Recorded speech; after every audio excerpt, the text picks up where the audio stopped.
Dear students, आज हम संस्कृत का धातु रूप देखेंगे। धातु धातु क्या होती है? तो जिस प्रकार बेटा जैसे हिंदी में हम कहते हैं उसे क्रिया। क्रिया यानी कर्ता के द्वारा जो कार्य किया जाता है उसे क्रिया कहते हैं। जैसे आना, जाना, खाना, पीना, ठीक उसी प्रकार से संस्कृत में उसे हम बोलते हैं धातु। यानी क्रिया का जो मूल रूप होता है, क्रिया का जो मुख्य रूप होता है, उसी को हम क्या बोलते हैं? धातु। जैसे भूमि होना, पठ पठ यानी पढ़ना, गम गम यानी जाना। क्रिया क्या है? क्रिया जैसे मैंने आपको बताया था, यानी धातु का जो मूल रूप के साथ में यदि प्रत्यय लग जाए, जिससे वाक्य क्या हो, जो वाक्य में बनाने में क्या हो, सहायक, उसी को हम क्या बोलते हैं? क्रिया। जैसे भू धातु थी, भू का बनता है भव, भव में ती लगी तो भवती। पश्य पश्यति, तो यहाँ पे भव तो क्या हो गई? धातु। और पश्य क्या हो गई? भव क्या हो गई? धातु। और भवती क्या हो गई? क्रिया। क्या हो गई? क्रिया। इसी प्रकार पश्य पश्य धातु हो गई और पश्यति यहाँ पर क्या हो रही है? क्रिया। तो जिस प्रकार हम इंग्लिश में वाक्य बनाते हैं, उसी प्रकार से संस्कृत में भी हमें वाक्य बनाने के लिए, संस्कृत में किसी भी चीज़ को बनाने के लिए या बोलने के लिए इन क्रियाओं का महत्व होता है। तो सबसे पहले हमने ये जाना कि क्रिया क्या होता है। आना, जाना, खाना, पीना, संस्कृत में जैसे भू, पठ, गम, आगम, ये सब क्या हैं? धातु हैं। अब हम देखेंगे धातुओं के रूप, यानी लकार। तो बेटा संस्कृत में लकार हमेशा मुख्य रूप से तो 10 होते हैं। कितने होते हैं? 10। परंतु जो मुख्य होते हैं उनमें से 5 ही होते हैं और हमारे लिए कोर्स में 5 ही रहेंगे। तो 5 लकारों के बारे में हम सबसे पहले जानेंगे। तो इसमें सबसे पहले लकार है लट लकार। लट लकार यानी वर्तमान काल। वर्तमान काल जो वर्तमान में चल रहा है, जैसे वहाँ आता है, जाता है, खाता है, जहाँ है,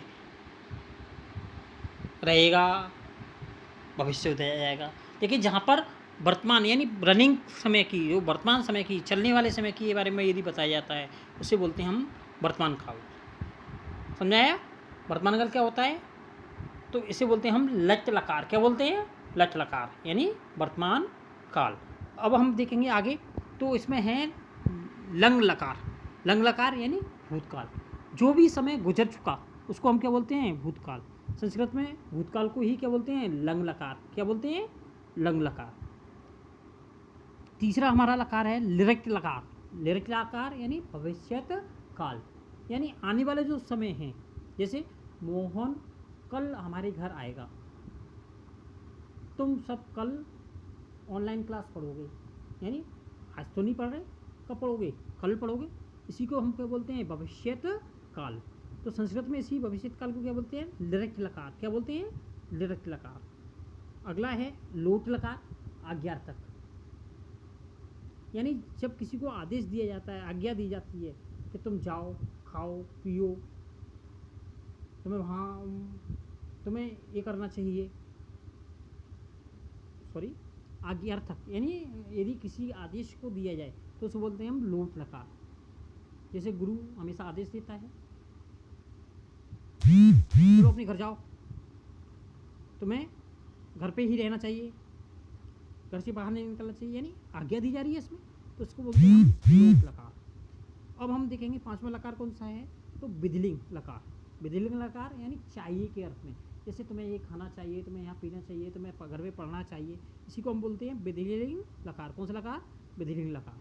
तो इस प्रकार 5 लकार हो गए टोटल। कितने हो गए? 5। सबसे पहला कौन सा है? लिरक्त लकार, वर्तमान काल। कौन सा है? लिरक्त लकार, वर्तमान काल। सेकंड नंबर पे कौन है? लंग लकार, भूतकाल। थर्ड नंबर पे लिरक्त लकार, भविष्यत काल। कौन सा है?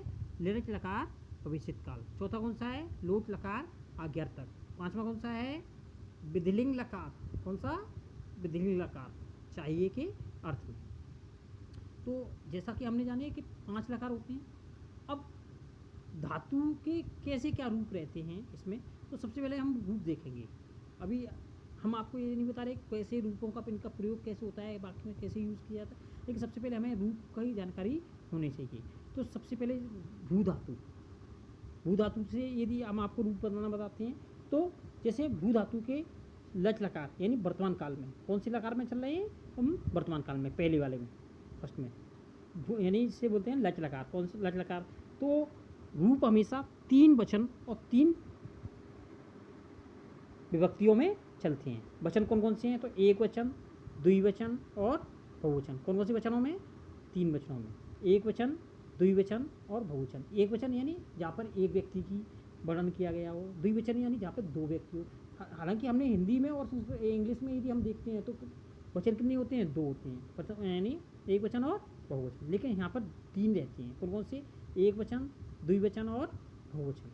तो एक वचन में और विभक्तियाँ कौन सी होती हैं, 3, प्रथमा विभक्ति, मध्यमा विभक्ति और उत्तमा। प्रथमम, मध्यम और उत्तम, 3 विभक्तियाँ हैं। कौन कौन सी हैं, प्रथमा, मध्यमा और उत्तम। तो इसमें पढ़ेंगे, देखेंगे तो रूप कैसे चलेंगे। तो प्रथमा भू धातु के भवती, भवत, भवंती, भवसी, भवत, भवथ, भवामी, भवाम, भवाम, भवती, भवतः, भवंती, भवसी, भवथ, यहाँ पे विसर्ग है, भवथ। अब इसमें विसर्ग नहीं है, ये अंतर है। भवामी, भवाम, बाप में विसर्ग है, बाब और माला पे विसर्ग, भवाम, ठीक है। तो ती, इसी का हमने शॉर्ट रूप किया। यदि भव की जगह यदि हमें और रूप बनाने हो तो फिर हम, तो ये थोड़ी है कि सबके रूपों को याद करेंगे, तो इसके लिए शॉर्ट रूप है। शॉर्ट तरीका है, क्या है, एक तो जैसे भव को हटा दें तो ती क्या बचता है, ती, तह, अंति, ती, तह, अंति, सी, थ, आमी, आवह, आम, ती, तह, अंति, सी, थ, आमी, आवह, आमह। समझ आया। तो यदि भव धातु, भू धातु के अलावा यदि पठ की हो तो कोई दिक्कत नहीं है, पठ में ती लगा देंगे, पठ और ती। तो पठती, ता में ता है तो पठ में ता लगा देंगे, पठत, ता पठ में अंति लगा देंगे, पठंती, पठसी, पठत, पठत, पठामी, पठावह, पठामह। समझाया।